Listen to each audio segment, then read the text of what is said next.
right, everybody, I'm here with page 51 of your booklet, okay?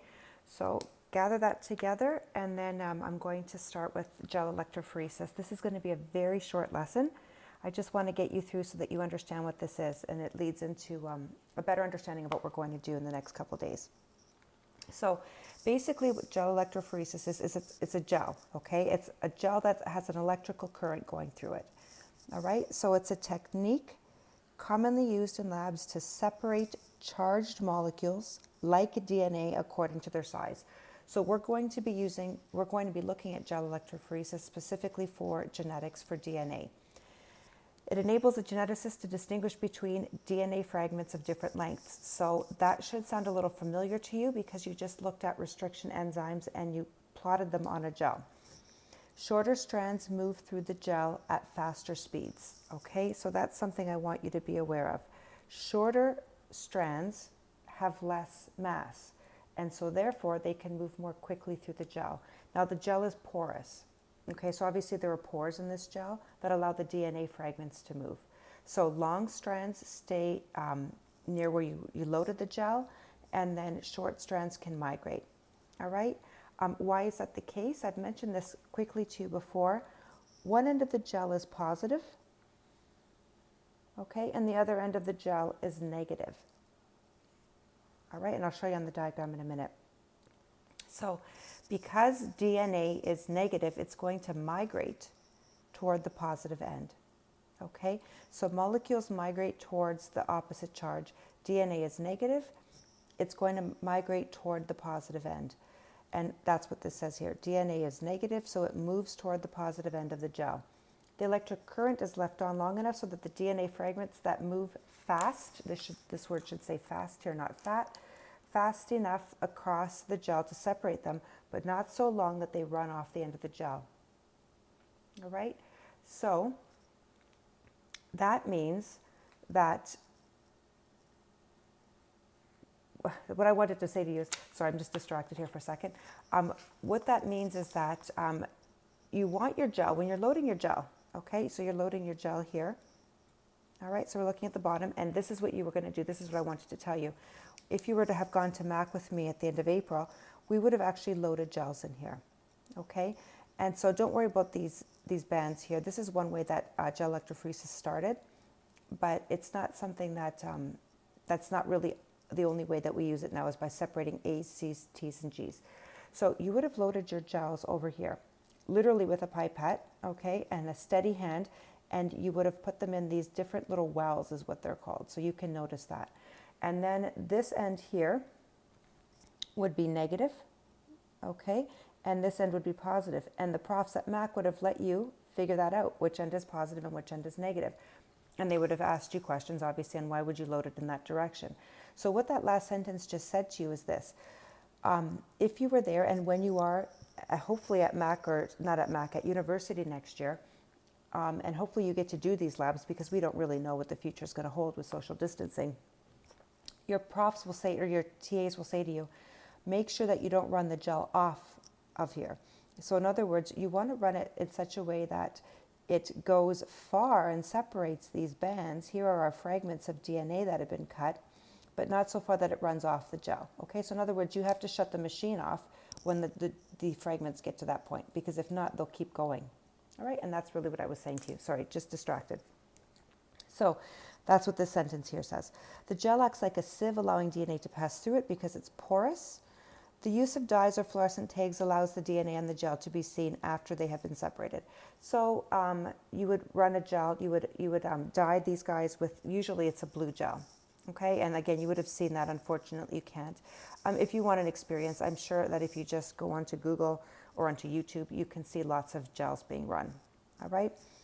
And then here's the important thing that you want to know is we usually have a DNA marker known as a ladder. So that's a piece of vocabulary that you want to take within your future. The ladder tends to be loaded in the very first lane. Okay. And the purpose of the ladder is this. It's a source of comparison to the other DNA fragments that you've looked at, okay? So in all truth, that's really one of the most common ways that we use gel electrophoresis. We look at these these different lanes and we compare the fragments of DNA in these other lanes to the marker. Okay, so that's our point of comparison. So it's loaded, the marker is loaded into the first well of the gel, and the fragments in the marker are known as, the fragments in the marker are of a known length so that the marker can be used to help approximate the size of the fragments in the samples. Okay, so for nothing else, you can use it as a marker to see what your fragment lengths are. And so let's just go down to here first for a second. Okay, here's an exciting DNA sample. This is something that you guys would probably like to look at. Had we had seminars, some of you guys would have used something like this in your presentation. So if we have a crime scene and we collect body fluid, okay, the body fluid will contain DNA. I'm going to tell you in a few days how you amplify that DNA. In other words, how do you make so much DNA that you can actually get such nice thick bands? Okay, so that would be done. And then you have 3 suspects.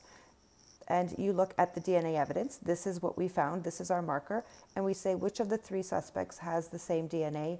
And clearly when you look at the bands, it's going to be suspect number 2, because when we look at band length, okay, the bands match up to the crime scene.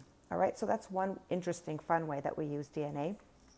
Samples and gel electrophoresis. Here's another way. Okay, and you have past tests of mine, and you'll see that I've chosen different examples. So this is one example that I might have put on a test in the past. Here's your deer species. So if we want to say, okay, which deer has evolved the most from the common ancestor? This is our marker.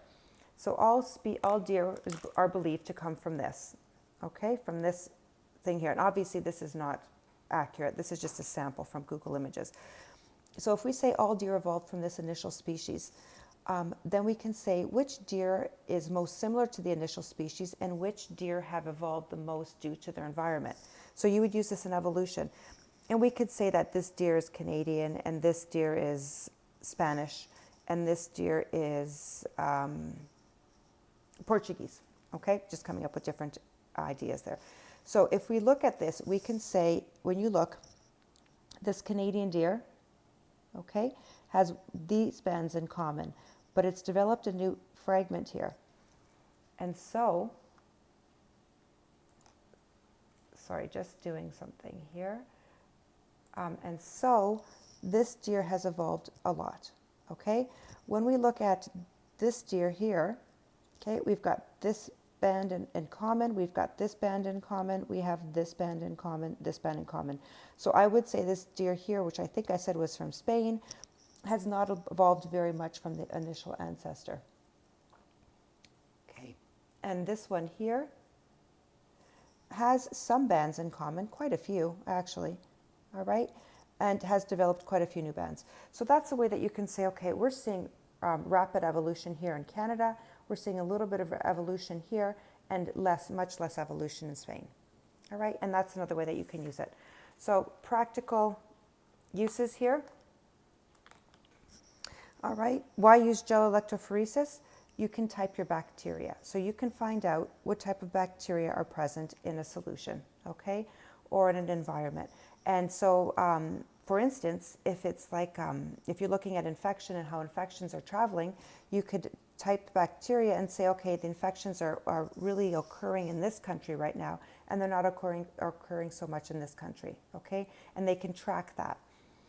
And that's what I'm saying here, tracking the sources and spreading of disease. So you're basically confirming what type of bacteria you have and tracking where this bacteria is spreading, all right? Monitoring evolution, as in the deer species, confirming the identity in forensic cases, as in the case at the bottom, and in brewing, okay? So here's something that you probably don't know, or maybe you do know. We've got a lot of brewing in this area, especially the Niagara region. And people that are brewing or making their wine or their beers, they don't want different species of bacteria or yeast coming into their vats because, sorry, just going to cancel something here, because they don't want their different flavor, okay? So if they've got 1 or 2 species that they're using to brew their wine or to brew their beer or to ferment their wine, they don't want that flavor change. So what they do is they actually hire biologists to come in and do samples of the bacteria to make sure that they don't have different species growing in their vats. because that would change the flavor of their beer or their wine. Okay, and so this is something that's used very frequently in terms of making alcohol. All right, sorry that I was a little distracted. I had something else going on here. I hope that helps. And that's the lesson for the day. So keep working on those assignments if you don't have them in. And I will be back tomorrow with a lesson on length polymorphisms. Okay.